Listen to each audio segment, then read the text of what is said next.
नाज़रीन अस्सलाम वालेकुम। सियासत टीवी के खुसूसी प्रोग्राम ब्रेकिंग न्यूज़ में आपका खैर मकदम है। मैं मोहम्मद रियाज अहमद और मेरे साथी सैयद सज्जादुल हसनैन। बहरहाल नाज़रीन, जहाँ तक खबरों का सवाल है, ब्रेकिंग न्यूज़ का सवाल है, तो आपको बता दूं कि मगरबी बंगाल में SIR नाफिज किया जाने वाला है यानी करवाया जाने वाला है। और दूसरी अहम बात यह है कि हैदराबाद के जुबली हिल्स ज़मीनी इंतखाबात के लिए अगर आपको बता दूं कि जो नामजदगियाँ दाखिल की गई हैं उनकी तादाद बहुत ज़्यादा है, तो हैरानी की कोई बात नहीं होगी। 283 उम्मीदवारों ने अपने पर्चे नामजदगी दाखिल किए हैं और आप अंदाजा कर सकते हैं कि अवाम में किस तरह की वहां बेचैनी पाई जाती है, क्योंकि इसमें कुछ ऐसे लोग भी हैं, ऐसे उम्मीदवार भी हैं जिन्होंने बतौर एहतजाज अपने पर्चे नामजदगियां दाखिल किए हैं। अब देखना है कि इलेक्शन कमीशन इस सर दर्द से किस तरह निमटता है। बहरहाल जुबली का जहां तक सवाल है, आप अच्छी तरह जानते हैं कि BRS MLA मागंडी गोपीनाथ के देहांत के बाद ज़मीनी इंतखाबात ज़रूर हो गए थे। अब BRS ने उनकी बेवा मागंटी सुनीता को अपना उम्मीदवार बनाया है, जबकि कांग्रेस ने नवीन यादव को मैदान में उतारा है। बीजेपी भी देखेंगे आप कि किस तरह बीजेपी ने कल अपने उम्मीदवार का पर्चे नामजदगी दाखिल करवाया है। और अब देखना यह है कि क्या बीजेपी उम्मीदवार इस मरतबा फायदा उठेगा, क्योंकि पिछली मरतबा यानी 2023 के असेंबली इंतखाबात में उसने 25,600 से ज्यादा वोट हासिल किए थे, यानी जुमला वोटों का 14.11% वोट हासिल करते हुए उसने सबको हैरान कर दिया था। वैसे भी आज़ाद उम्मीदवारों के भी कसीर तादाद वहां पर मौजूद है और आप अंदाजा कर सकते हैं कि इस मरतबा 283 कोई मामूली बात नहीं है। पहले दिन ही अगर आप देखेंगे कि 10 पर्चे नामजदगी दाखिल किए गए थे, लेकिन बाद में आप देखेंगे कि दूसरे दिन जब वो बात आई तो 90 उम्मीदवारों ने अपने पर्चे नामजदगियां दाखिल कर दी हैं। अब देखना यह है कि किस तरह ये लोग अपने पर्चे नामजदगियां वापस लेते हैं। और ये क्योंकि 24 तारीख है सज्जाद साहब, पर्चे नामजदगी उनसे दस्तबरदारी की, तो हो सकता है कि कुछ लोग पर्चे नामजदगियां वापस भी ले लें या उनके पर्चे नामजदगियां मुस्तरद भी की जाएं, क्योंकि ये जो जमहूरी अमल होता है, इंतखाबात होते हैं, उसमें संजीदगी का मुजाहरा करना बहुत ज़रूरी होता है। तो बहरहाल जुबली हिल्स के नताइज इस बात का ऐलान कर देंगे कि रेवंत रेड्डी की हुकूमत की मकबूलियत क्या है और BRS क्या दम तोड़ रही है या फिर BRS में दोबारा जान पड़ गई है, ये इस बात का भी फैसला करेंगे। ये तो एक इतला ये भी है कि BRS सरबराह KCR भी अब मैदान में उतरने वाले हैं, यानी इंतखाबी मुहिम में कूद पड़ने वाले हैं। और अगर वो भी इंतखाबी मुहिम में कूद पड़ते हैं तो अब तो जो कैंपेनर्स होते हैं, स्टार कैंपेनर्स, उनमें एक और का इजाफा हो जाएगा, क्योंकि पहले से ही KTR और हरीश राव मैदान में उतर चुके हैं और ख़ास तौर पर जो मुस्लिम या अक़लियती कायदीन है उन्हें भी जुबली हिल्स के मैदान में उतार दिया गया है। तो हम चलते हैं सज्जाद साहब के पास और पूछते हैं कि जुबली हिल्स में क्या हो रहा है। सज्जाद साहब देखिए, बहुत ही दिलचस्प होने जा रहा है मुकाबला और यकीनन जो है ये खबर बड़ी हैरत अंगेज़ है कि 288 के करीब उम्मीदवारों ने जो है अपने पर्चे नामजदगी जुबली हिल के वाहिद हलके के लिए, रियासत में ये वाहिद हलका है जिसमें ज़िमनी चुनाव हो रहे हैं बिहार के इलेक्शन के साथ, जो है यहाँ भी और भी दीगर हलकों में जो है ज़िमनी चुनाव हो रहे हैं। तो रियासत तेलंगाना में ये वाहिद हलका है जिस पे इलेक्शन होंगे। 12 तारीख को पोलिंग होगी, 14 तारीख को जो है यहाँ रिज़ल्ट का ऐलान कर दिया जाएगा। और दिलचस्प मरहला ये है कि यहाँ से BRS के उम्मीदवार ने इलेक्शन लड़ा था और वो जो है जीत के जो है आए थे, लेकिन फिर उनकी तबीयत ख़राब हो जाती है और उनकी मौत हो जाती है, जिसकी वजह से ये हलका जो है फिर से जो है खाली हो जाता है। फिर उसके बाद इलेक्शन कमीशन की जानिब से ज़िमनी चुनाव का ऐलान होता है और ज़िमनी चुनाव के ऐलान के साथ ही BRS जो है उसी उम्मीदवार की बेवा को अपना उम्मीदवार बनाती है इस पार्टी का जो है इस हलके से। तो कांग्रेस ने जो है, कांग्रेस में भी बड़ी रस्साकशी देखने में आई थी जुबली हिल के जो है सीट को लेके। एक जानिब अज़हरुद्दीन दावेदार थे। अज़हरुद्दीन चूँकि यहाँ से लास्ट टाइम इलेक्शन लड़ चुके थे और उन्होंने शिकस्त हुई थी, तो वो जो है यहाँ से इलेक्शन लड़ने के ख्वाहां थे और वो बड़े सरगर्म थे, लेकिन उनको जो है MLC की सीट देके जो है खामोश करा दिया गया। और फिर दूसरी अहम तरीन बात यह है कि दीगर भी बड़े बड़े जो है कांग्रेस के सीनियर लीडरान, जिसमें अंजन कुमार यादव का नाम जो है ख़ास तौर पे लिया जा सकता है, वो इस हलके के लिए जो है उम्मीदवारी चाहते थे, टिकट चाहते थे, लेकिन नवीन यादव के जो है हक़ में जो है फाल खुला और नवीन यादव को जो है टिकट दिया गया। और दिलचस्प मरहला यहाँ पे उस वक्त हो जाता है जब असदुद्दीन अवैसी एमआईएम के सरबराह नवीन यादव की खुल के हिमायत करते हैं और कहते हैं कि मजलिस का ये मौक़िफ़ है कि नवीन यादव को हिमायत की जाए। तो वो बाज़ाब्ता प्रेस कॉन्फ्रेंस करके ये वजाहत करते हैं कि मजलिस जो है का फ़ैसला है, ये पार्टी का फ़ैसला है कि नवीन यादव की हिमायत की जाए, अपना उम्मीदवार मैदान में ना उतारा जाए। तो मजलिस जो है दस्तबरदारी इख्तियार करती है मुकाबले से। तो अब ये मुकाबला और भी दिलचस्प हो जाता है। दूसरी जानिब बीजेपी भी अपनी तरफ से एक ताकतवर उम्मीदवार को उतारती है, जिसने जो है कल पर्चा नामजदगी दाखिल किया है जी किशन रेड्डी और जो है बंडी संजय जो मरकज़ी वज़ीर है, फ़िलहाल जो है होम मिनिस्ट्री में ममलिकती वज़ीर हैं बंडी संजय, और जो है जी किशन रेड्डी खुद जो है बीजेपी के उम्मीदवार के साथ पर्चा नामजदगी दाखिल करने के लिए पहुँचे। तो मुकाबला तो होगा 6 रुखी, लेकिन इसको 2 रुखी मुकाबले के तौर पे देखा जा रहा है और मुकाबला टफ़ है। इस बात से इनकार नहीं किया जा सकता कि मुकाबला टफ़ है। पहली बार जो है ज़िमनी चुनाव में ये कहा जा रहा है कि पर्चा नामजदगी से पहले ही तनातनी जो है देखी गई है। बहुत ही जो है देखिए, हम वहाँ फील्ड पे मौजूद जितने भी जो है सियासी तजिया निगार हैं, इंतखाबी सिचुएशन पे नज़र रखने वाले लोग हैं, सभी से बात की तो किसी का भी ये कंफर्म जो है कोई ये कर नहीं पा रहा है कि यहाँ से कौन जीतेगा। लोग कह रहे हैं कि एक बेचैनी है और जो है एक सख्त मुकाबला दरपेश है। तो बहरहाल जो है ये अब यहाँ जुबली हिल के आवाम के लिए उलझन पैदा हो जाती है। जुबली हिल के आवाम के लिए उलझन इसलिए पैदा हो जाती है कि यहाँ से आज़ाद उम्मीदवारों के तौर पे बहुत सारे लोगों ने पर्चा नामजदगी दाखिल किया है। 288 ये मामूली फिगर नहीं है रियाज साहब। यकीनन ये जो है इलेक्शन कमीशन के लिए दर्द-ए-सर बनेगा, क्योंकि इतना लंबा बैलेट उनको बनाना पड़ेगा। मतलब एक इतनी मशीनें उनको लगानी पड़ेंगी, वोट देने वाली मशीनें, वोटिंग मशीनें लगानी पड़ेंगी, और जो है ये काम ज़रा उनके लिए मुश्किल होगा, पेचीदा होगा, और लोगों के लिए भी ये पेचीदा काम होगा कि इतने उम्मीदवारों में से देख के अपने मुंतखब उम्मीदवार के नाम पे बटन दबाएं। ये आम आदमी के लिए भी बहुत मुश्किल काम होगा। तो बहरहाल एक पेचीदा जो है मुकाबला वहाँ पे देखने में आ रहा है। बहरहाल नाज़रीन, आपको बता दूं कि जहाँ तक जुबली हिल्स का सवाल है, तकरीबन 10 बरसों से वहाँ के एमएलए मांगंटी गोपीनाथ रहे हैं और असदुद्दीन अवैसी जो कभी केसीआर के बहुत ज़्यादा करीब रहे हैं, बाएतमाद रुफ़क़ा में उनका शुमार होता था, और उन्होंने ये कहा था कि केसीआर सेक्युलर पर एक कायद हैं और उन्हें कौमी सतह पर जाना चाहिए। तो भी आपने देखा कि किस तरह TRS BRS में तब्दील हो गई, और उसके बाद फिर BRS का क्या हाल हुआ। क्योंकि गुरूर और तकब्बुर का जहाँ तक सवाल होता है तो मैं समझता हूँ कि गुरूर और तकब्बुर ऐसे गिरता है कि फिर दोबारा उठ नहीं पाता। तो आप अंदाज़ा कीजिए कि केसीआर के बारे में कहा जाता था कि वो आम आदमी तो दूर अपने वज़रा से भी मुलाकात नहीं करते थे। बेचारे महमूद अली वज़ीर दाखिला के ओहदे पर फायज थे, डिप्टी चीफ मिनिस्टर के भी ओहदे पर फायज थे, उनसे भी मुलाकात से गुरेज किया करते थे। तो आप अंदाज़ा कीजिए कि अगर कोई लीडर होता है तो उससे ऐसा होना चाहिए कि वो उसके जो दरवाजे हैं वो आवाम के लिए, आम मुखात के लिए खुले रहने चाहिए। और अगर कहा है ना कि वज़रा से ही अगर वो मिलने से इनकार कर दे तो मैं समझता हूँ कि वो उसके गुरूर और तकब्बुर की इंतहा होती है। और अक्सर सियासी कायदीन में गुरूर और तकब्बुर बहुत ज़्यादा देखा जा रहा है और वो इंतहाई जलील भी होते हैं। असदुद्दीन अवैसी की बात हम करते हैं। असदुद्दीन अवैसी ने जिस अंदाज में कहा कि केसीआर की तारीफें करते नहीं थकते थे, आज हाल ये हो गया है कि असदुद्दीन अवैसी ये कहते हैं कि जुबली हिल्स में BRS उम्मीदवार ने 10 बरसों के दौरान कोई कारनामा अंजाम नहीं दिया। और हद तो यह है कि उन्होंने कल एक प्रेस कॉन्फ्रेंस करते हुए भी नवीन यादव की ताईद और हिमायत का ऐलान कर दिया है। अब देखना यह है कि क्या असदुद्दीन अवैसी की ताईद और हिमायत नवीन यादव को जिताती है या हराती है। वैसे भी ये इलेक्शन है और इलेक्शन में कुछ भी हो सकता है, उसी तरह जिस तरह क्रिकेट के मैच पे होता है। अगर मैच फिक्सिंग हो जाए तो ये अलग बात है। तो बहरहाल नाज़रीन, ये तो जुबली हिल्स की बात रही है, लेकिन जहाँ तक अवामी मसाइल का सवाल है, हुकूमतों को चाहिए कि नविश्त दीवार पढ़ लें कि आखिर क्या हो रहा है। अगर आप आवाम से किए गए वादों में नाकाम हो जाते हैं, वादों पर अमल करने में नाकाम हो जाते हैं, तो फिर नाकामी आपका मुकद्दर बन सकती है।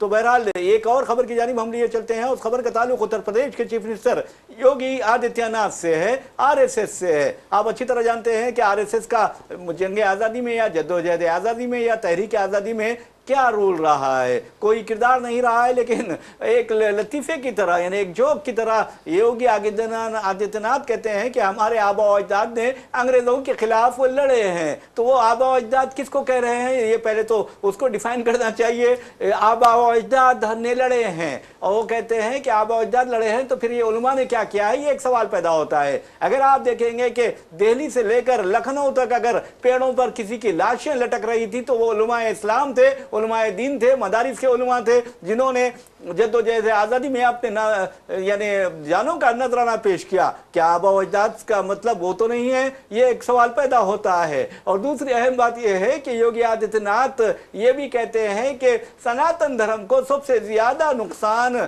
सियासी इस्लाम से पहुंचा। वो आरएसएस की तारीफ कर रहे थे गोरखपुर में एक मुनक़िदा जलसे से।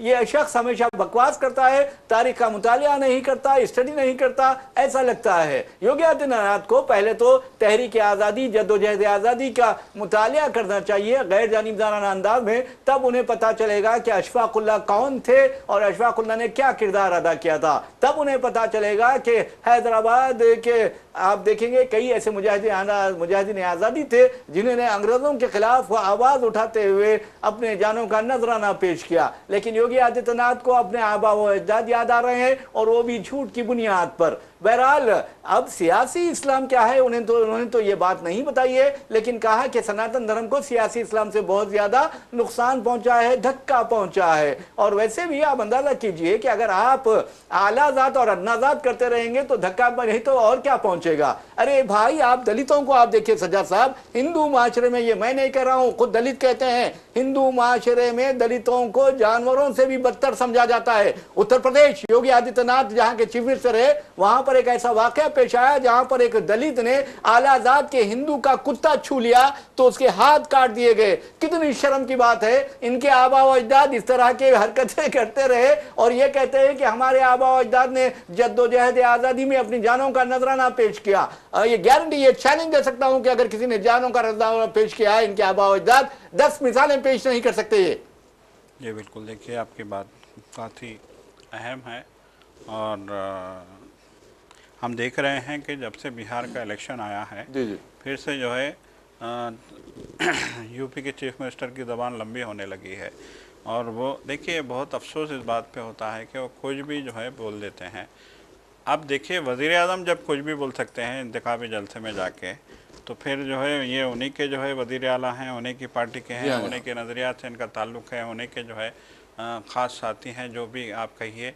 इनको तो जो है ज़बरदस्ती दिल्ली से बुला के वहाँ पे सीट पे बिठाया गया है यूपी में चीफ मिनिस्टर के। तो ये तो जो है हम देख रहे हैं कि गुज़िश्ता 4-5 दिनों से ये जो है बहुत सख्त अल्फाज में अब देखिए खुला अब ये कहेंगे कि सियासी इस्लाम से नुकसान पहुंचा है, तो इस्लाम को ये किस खाने में बांटने की कोशिश कर रहे हैं। सबसे बड़ा सवाल तो ये है, सियासी इस्लाम क्या है, इसकी तशरीह भी उनको कर देनी चाहिए। नहीं किया उसने, नहीं बिल्कुल किया। देखिए, उनको मालूम ही नहीं कि इस्लाम क्या है और सियासी इस्लाम क्या है। बात जो है, इस्लाम से दुश्मनी अंधी दुश्मनी है और इसी अंधी दुश्मनी में वो कुछ भी बोल जाते हैं। हम देख रहे हैं कि किस तरह के अल्फाज वो इस्तेमाल कर रहे हैं। हालिया दिनों में आई लव मोहम्मद के मसले पे कैसा जो है उबाल पैदा किया गया, कैसे वहाँ पे माहौल बनाया गया, कैसे दुश्मनी निकाली गई, कैसे जो है सख्तियाँ बरती गई, कैसे घर गिराए गए, कैसे जो है बुलडोज़र गलियों में दंदनाते फिर रहे थे।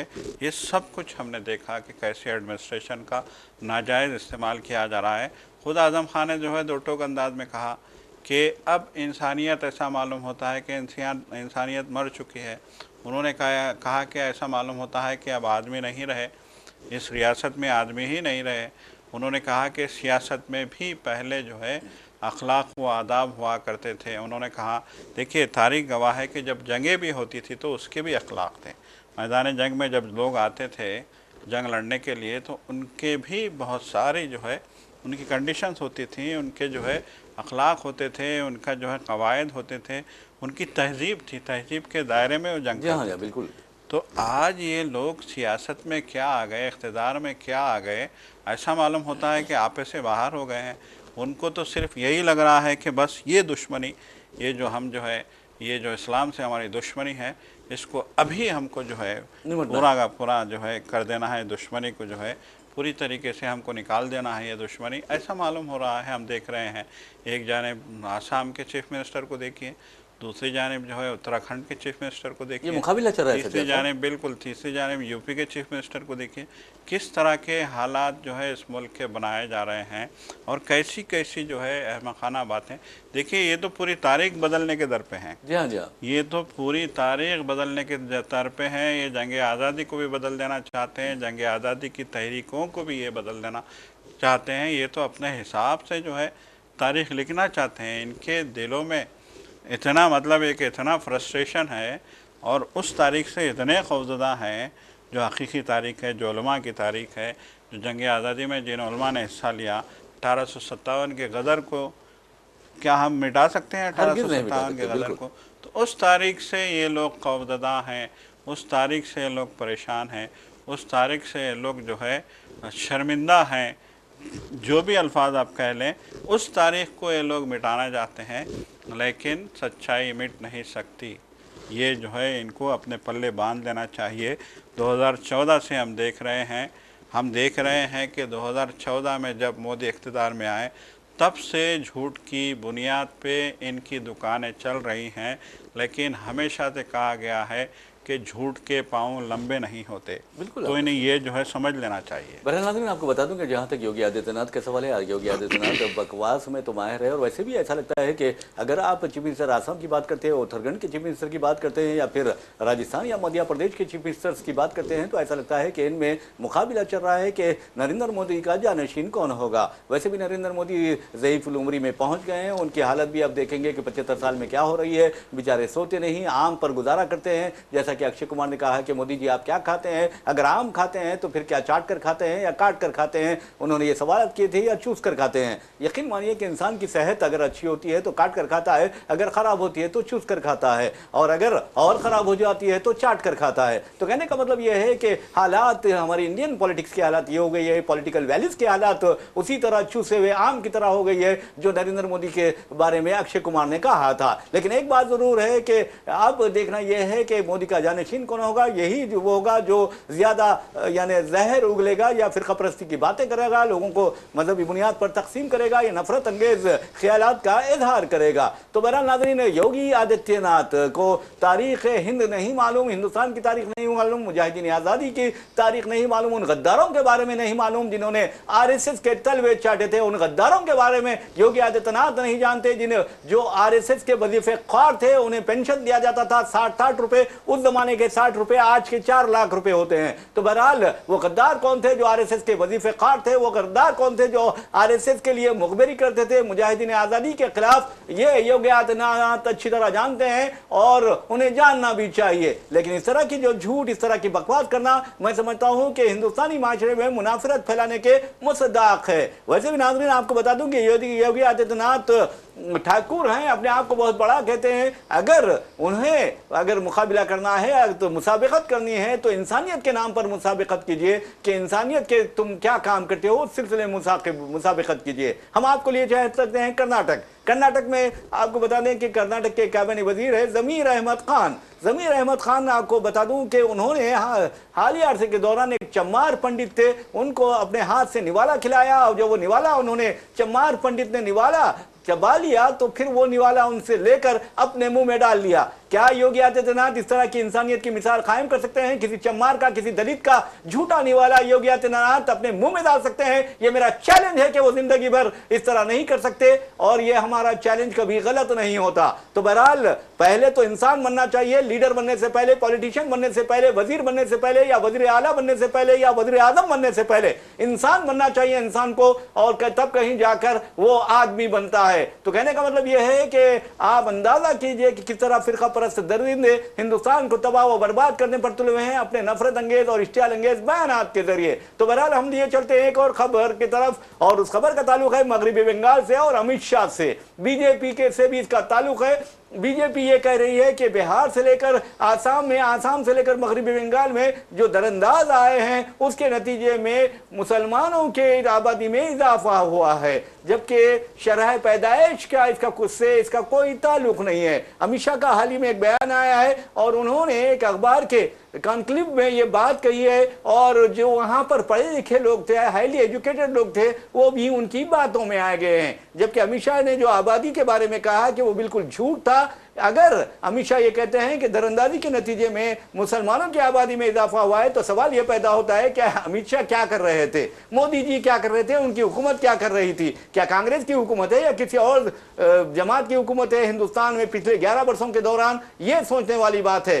तो बहरहाल इसके लिए अमित शाह जिम्मेदार है। अगर अमित शाह में जरी भी इंसानियत है तो मैं समझता हूं कि वो अखलाकी बुनियादों पर इस्तीफा दे सकते हैं, क्योंकि वही कह रहे हैं कि दरअंदाजी में इजाफा हुआ है। अगर दरअंदाजी में इजाफा हुआ है तो आप क्या कर रहे थे? इसीलिए मैं कहता हूं कि राहुल गांधी ने कहा कि चौकीदार चोर है, जिस तरह की राहुल गांधी ने बात की थी, और वही बात अमित शाह के जो ख्यालात है उस पर बिल्कुल सादिक आती है। सज्जाद साहब जी बिल्कुल, देखिए मैंने जैसा कि अभी कहा कि झूठ बोलने में इनका जो है कोई मुकाबला नहीं कर सकता। जी बीजेपी के जो लीडरान हैं, मैंने कहा कि वज़ीर आज़म खुद झूठ बोलते हैं। जी उन्होंने कहा था महाराष्ट्र इलेक्शन में कि अगर तुम जो है बीजेपी को वोट नहीं देंगे तो तुम्हारे जो है मंगलसूत्र छीन लिए जाएंगे। जी हाँ जी।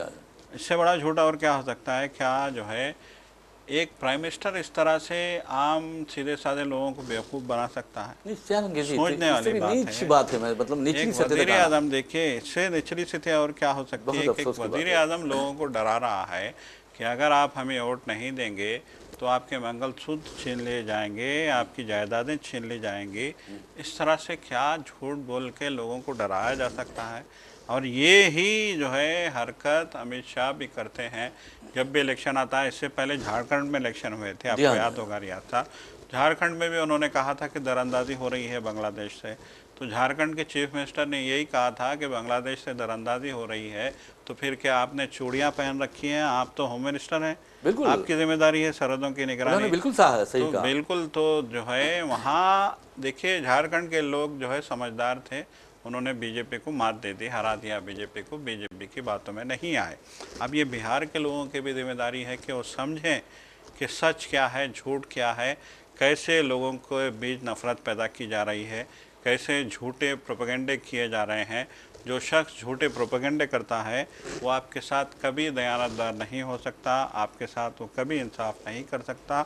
आपको देखिए, आप जब मसले के हल करने के लिए जाएंगे तो आपको भी ऐसे ही झूठ बोल के वो जो है आपके काम नहीं करेगा। ये आवाम को समझने की ज़रूरत है। बिल्कुल आपने सही कहा सज्जा साहब। वैसे भी SIR का जहाँ तक ताल्लुक है, जहाँ तक स्पेशल इंटेंसिव रिवीजन का जो सवाल है, तो आप अंदाज़ा कीजिए बिहार में किस तरह की बेचैनी पैदा की गई। बिहार में जानबूझकर ऐसे लोगों के नाम निकाल दिए गए, अक़लियतों के नाम निकाले गए, हज़फ किए गए, और दलितों के नाम हज़फ किए गए। हद तो ये है कि उन लोगों को मुर्दा करार दिया गया जो जिंदा हैं, बाकायदे हयात है। तो इसमें जिस तरह राहुल गांधी ने कहा है कि इलेक्शन कमीशन और मोदी हुकूमत में गठजोड़ हो गया है, nexus between BJP and election commission, उन्होंने ये बात कही है। तो आप अंदाज़ा कीजिए कि किस तरह के हालात पैदा किए जा रहे हैं। आप खुद आप महाराष्ट्र की अगर बात करेंगे, मुकामी इदारों के इंतखाबात का ऐलान कर दिया गया है कि वहाँ ज़रूरी है इस साल मुकामी इदारों के इंतखाबात, ख़ासतौर पर BMC। और आप देखेंगे कि हिंदुस्तान में अगर कोई सबसे ज़्यादा दौलतमंद बल्दिया है तो मुंबई की बल्दिया है, BMC है, और वहाँ इंतखाबात होने वाले हैं। तो राज ठाकरे MNS के जो सरबराह हैं, उद्धव ठाकरे के चचाजाद भाई हैं, और हालिया अरसे के दौरान दोनों भाइयों की मुलाकात भी हुई है। उन्होंने बबांग दहली ये बात कही है कि 95 लाख वोटर्स को आपने इजाफा किया है। तो कोई मामूली बात नहीं है, चोरी नहीं बल्कि सबसे बड़ी चोरी है। और इसके लिए जिम्मेदारी कबूल करते हुए, अखलाकी जिम्मेदारी कबूल करते हुए अमित शाह को अपने ओहदे से इस्तीफा दे देना चाहिए। मोदी हुकूमत को अपने यानी आप इक़्तिदार से दूर हो जाना चाहिए, क्योंकि सियासत जो होती है, पॉलिटिक्स जो होती है, उसमें दयानतदारी की बहुत ज़्यादा अहमियत होती है। लेकिन अब ऐसा लगता है कि बददियानत इस मुक़द्दस शोबे का हिस्सा बन गए, क्योंकि खिदमत खल्क़ का बहुत बड़ा ज़रिया होता है। लेकिन हर कोई आ रहा है चोर लुटेरा। आप यकीन मानिए कि हद ये है कि आजम खान जैसे शरीफुल नफ्स इंसान पर यानी मुर्गी चोरी के इल्ज़ाम आयद किए गए हैं, बैल के चोरी करने के इल्ज़ाम आयद किए हैं। तो अब अंदाज़ा कीजिए कि अगर समाजवादी पार्टी की अगर हुकूमत वहाँ जाएगी तो योगी आदित्यनाथ का क्या होगा, वो किस चोरी के जुर्म में गिरफ्तार होंगे, ये एक अहम बात है। तो बहरहाल SIR अब मगरबी बंगाल में भी की जाने वाली है। अब देखना यह है कि ममता बनर्जी उसका तोड़ क्या करती हैं। वैसे भी अब फिल वक्त हिंदुस्तान में अगर कई किसी रियासत पर बीजेपी की नजर है और कोई चीफ मिनिस्टर या अपोजिशन लीडर खटक रहा है तो वो है ममता बनर्जी। बंगाल की शेरनी उन्हें कहा जाता है और हकीकत में उन्होंने बीजेपी को यह बता दिया है कि तुम्हारी हैसियत मेरे सामने कुछ नहीं है। और वैसे भी वो जो चप्पल पहनती है सज्जाद साहब, जो स्लीपर होती है, इंतहाई सस्ती चप्पल पहनती है। बीजेपी जो कायदीन है, अक्सर एमएनसी के जो कायदीन होते हैं ममता बनर्जी की पार्टी के, तो वो कहते हैं कि पहले तो बीजेपी कायदीन को हमारी लीडर की चप्पल को देखना चाहिए, तो बहरहाल उसके बाद हराने का या शिकस्त देने का सोचना चाहिए। तो ये है मगरबी बंगाल का हाल। बिहार में एसआईआर, फिर मगरबी बंगाल में एसआईआर, और आपको ये बता दूं कि सारे हिंदुस्तान में एसआईआर होगा, और ख़ास तौर पर उन रियासतों में जहां पर मुसलमानों की अक्सरियत है या मुसलमान अच्छी खासी तादाद में है। वैसे भी आप अंदाजा कीजिए जहाँ जहाँ भी मुसलमानों की अक्सरियत होती है वहाँ किस अंदाज में हल्काबंदी की गई। जम्मू कश्मीर हमारे सामने बेहतरीन मिसाल है, लेकिन फिर भी आप देखेंगे कि वहाँ नेशनल कॉन्फ्रेंस कामयाब हुई सॉरी, और एक मुसलमान ओहदे चीफ मिनिस्ट्री पर फायज हुआ है। बीजेपी ये नहीं चाहती कि कोई मुसलमान ओहदे चीफ मिनिस्ट्री पर फायज हो। तो बहरहाल नाज़रीन, एक और ब्रेकिंग न्यूज़ की तरफ लिए चलते हैं। आपको अंदाजा है कि डोनाल्ड ट्रंप सुबह एक बात करते हैं, दोपहर एक बात करते हैं, रात में उनकी बात कुछ और होती है। तो बहरहाल अब उन्होंने आप अंदाजा कीजिए दीपावली तकरीब में खिताब करते हुए कहा कि मैंने वज़ीर-ए-आज़म नरेंद्र मोदी को फ़ोन पर बात की है और उनसे कह दिया है कि पाकिस्तान से जंग नहीं करना चाहिए। तो अब अंदाज़ा कीजिए कि उन्होंने ये भी कहा है कि मैंने पाकिस्तान और हिंदुस्तान को या हिंदुस्तान और पाकिस्तान को जंग रुकवाई है और तिजारत ना करने की धमकी देकर जंग रुकवाई, वरना दोनों जौहरी ताकतों के दरमियान ज़बरदस्त जंग हो जाती। फिर उन्होंने ये भी कहा कि 7 तैयारे मार गिराए गए। किसके मार गिराए गए, अगर वो भी खुलासा कर देते तो बहुत अच्छा होता। तो बहरहाल अब ट्रंप की आदत ये हो गई है कि वो एहसान जता रहे हैं हिंदुस्तान पर, लेकिन हिंदुस्तान ने ट्रंप को इसका क्रेडिट नहीं दिया, लेकिन पाकिस्तान ने न सिर्फ इसका क्रेडिट दिया जंग खत्म करवाने का, बल्कि उनको अमन के नोबल इनाम के लिए भी नामजद किया। तो सज्जाद साहब, ये ट्रंप ये बार बार बोले जा रहे हैं और वज़ीर-ए-आज़म नरेंद्र मोदी के पास से कोई जवाब ही क्यों नहीं आता? जी बिल्कुल, देखिए जयशंकर हैं, कांग्रेस के तर्जुमान हैं, कांग्रेस की जो है मौसूलती तंजीम के सरबराह भी हैं वो जयराम रमेश। तो उन्होंने जो है साफ तौर पे कहा था, कल बाज़ाब्ता उन्होंने प्रेस कॉन्फ्रेंस किया और उन्होंने 3-4 चीज़ें जो है उन्होंने नुक्ते उठाए जी। एक नुक्ता ये उठाया उन्होंने कि ट्रंप ने एक बार फिर ये कहा है कि जो है मैंने इंडिया पाकिस्तान की जंग रुकवाई है और इस खित्ते को एक जौहरी जंग के ख़तरे से बचाया है। जी जी। दूसरी बात उन्होंने ये की है कि उन्होंने कहा है कि हिंदुस्तान मेरा अच्छा दोस्त है, मोदी मेरे अच्छे दोस्त हैं, और उन्होंने मुझसे ये वादा किया है कि वो रूस से तेल नहीं खरीदेंगे। जी जी। और फिर उसके बाद ट्रंप ये धमकी देते हैं कि अगर इंडिया फिर भी रूस से तेल ख़रीदता है तो फिर मैं उन पे जो मौजूदा टैरिफ है उससे डबल टैरिफ, इतना भारी टैरिफ आयद करूँगा कि फिर उनको जो है फिर उनको मालूम पता चल जाएगा कि हमसे टकराने का क्या अंजाम होता है, हमारी बात ना सुनने का क्या अंजाम होता है। तो एक जानिब उन्होंने कहा कि मैंने जंग रुकवाई, दूसरी जानिब उन्होंने कहा कि मोदी मेरे अच्छे दोस्त हैं और उन्होंने मुझसे वादा किया है कि रूस से तेल नहीं खरीदूंगा। जी। तीसरा जो वर्ड है उनका वो धमकी है। जी जी। वो धमकी दे रहे हैं कि अगर इसके बावजूद भी इंडिया रूस से तेल ख़रीदता है तो फिर उसको एक खौफनाक टैरिफ का सामना करना पड़ेगा। तो जयराम रमेश ने कहा कि ये 3 चीज़ें ट्रंप की एक ही दिन में आती हैं और 51 टाइम वो जो है, पहले तो हाफ सेंचुरी हो गई थी उनकी, तो उन्होंने कहा कि अब 50 से 51 मरतबा उन्होंने ये दावा किया है कि उन्होंने जंग रुकवाई है। उसके बावजूद वज़ीर-ए-आज़म मोदी इस सिलसिले में कुछ भी कहने को तैयार नहीं है। उन्होंने कहा कि अफसोस और अलमिया ये है कि मोदी कुछ भी कहने को तैयार नहीं है, जवाब देने के लिए तैयार नहीं, जवाब देने को तैयार नहीं है, मौन व्रत उन्होंने रखा हुआ है। उन्होंने कहा कि एक और तशवीश की बात उन्होंने ये कही कि उन्होंने कहा कि ट्रंप ने कहा कि मोदी ने मुझसे वादा किया है कि रूस से तेल नहीं खरीदेंगे। तो उन्होंने कहा इसके जवाब में दफ्तर ख़ारिजा जो है ये वजाहत करता है कि हमने अमेरिका से ऐसा कोई वादा नहीं किया है। जी। तो उनका कहना था कि आखिर मोदी इस सिलसिले में क्यों नहीं बोल रहे हैं। दफ्तर खारजा के तीसरे चौथे आदमी से जो है ये बयान क्यों दिलाया जा रहा है कि हमने ऐसा कोई वादा नहीं किया।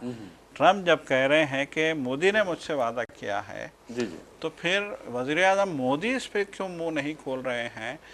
उनको ऐसा क्या खौफ है ट्रम्प से कि भाई ट्रम्प की तो आपने वहाँ पे जाके अमेरिका में कैंपेनिंग की थी, आपने वहाँ पे इंडियन कम्युनिटी से खिताब करते हुए नारा लगाया था आपकी बार ट्रम्प सरकार, गो के इनके नारे की वजह से ट्रम्प सरकार गिर गई थी और जो बाइडन की सरकार आ गई थी, लेकिन नारा तो लगाया था आपने। जी जी, इस नारे के बाद जो बाइडन जब वहाँ के सदर बने तो जो बाइडन इंडिया के दुश्मन बन गए थे, उन्होंने मोदी को कभी खातिर में नहीं लाया जो बाइडन ने। फिर अब ट्रम्प आए हैं तो जो है पूरे इंडिया में जश्न मनाया गया था, आपको याद होगा। अरे मंदिरें तामीर करने वाली की जाने वाली थी, बिल्कुल बिल्कुल, हवन किया गया था। बिल्कुल, इतना सब कुछ होने के बाद आज ट्रम्प हर दूसरे दिन धमकी देते हैं। कभी वो H1B वीज़ा ख़त्म करने की बात करते हैं, कभी कहते हैं कि इंडिया के पूरे लोगों को निकाल बाहर करूँगा। ये भी ट्रम्प के अल्फाज हैं रियाज साहब।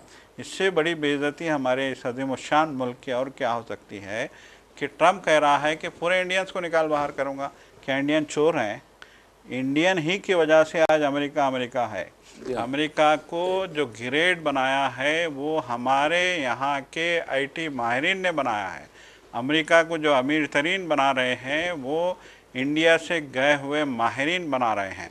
अमेरिका के लोग तो शराब पी के बेसुध पड़े हुए हैं। जी हाँ जी हाँ, आप देखते हैं वो नशे में, वो जो है ड्रग्स में, वो जो है अय्याशी में पड़े हुए हैं। उनको तो जो है अपने मुल्क को ग्रेड बनाने की फुर्सत ही नहीं है। सब ग्रेड बना रहे हैं तो इंडियन बना रहे हैं, और वो कह रहे हैं कि इंडियन को निकाल बाहर करूंगा।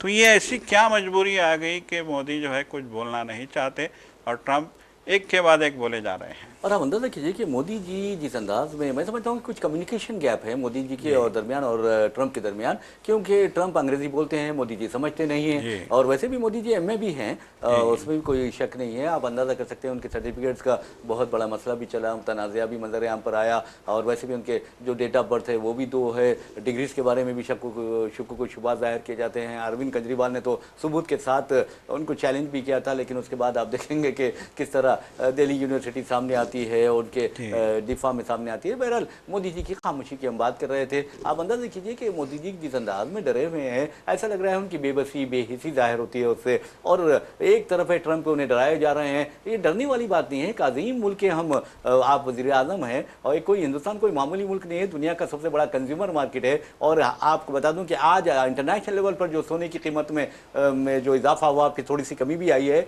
और आप देखेंगे तो हिंदुस्तान अगर जो सोना इस्तेमाल करने वाले में हिंदुस्तान का जो नंबर है वो नंबर 1 है। इसी तरह चांदी के इस्तेमाल में भी हिंदुस्तान नंबर 1 पोजीशन पर है। और पैदावार के अगर हिसाब से देखेंगे तो 12वें मुकाम पर या 11वें मुकाम पर आता है। तो कहने का मतलब ये है कि मोदी जी को डरने की, घबराने की या फिर शर्माने की कोई ज़रूरत नहीं है। और अगर ट्रम्प को जवाब देते हैं या धमकी देते हैं, उसका मुँह तोड़ जवाब हिंदुस्तान को देना चाहिए। अब ट्रम्प ने वादे तौर पर कहा है, जैसा कि आपने कहा कि मोदी जी तेल के बारे में जो डिक्टेट करवाया कि आप तेल नहीं खरीद सकते, और मोदी ने कहा कि ठीक है आप कह रहे हैं तो मैं तेल नहीं खरीदूंगा। लेकिन उसके बाद फिर एक मीडिया का एक नुमाइंदा पूछता है ट्रम्प से कि वो तो कह रहे हैं, उनकी जो एक्सटर्नल अफेयर्स मिनिस्ट्री है वो ये एक्सप्लेनेशन दे रही है कि हमने ट्रम्प से कोई बात नहीं की इस सिलसिले में, तो आप क्या कहते हैं। तो ट्रम्प ने वादे तौर पर कहा है कि अगर उन्होंने ऐसा किया है तो फिर उन्हें उसके नतायज और जो भयानक नतायज बर्दाश्त करने पड़ेंगे। तो ये चीज़ हो रही है। हमें डरने की क्या जरूरत है मोदी जी, ये देखिए आप। तो बहरहाल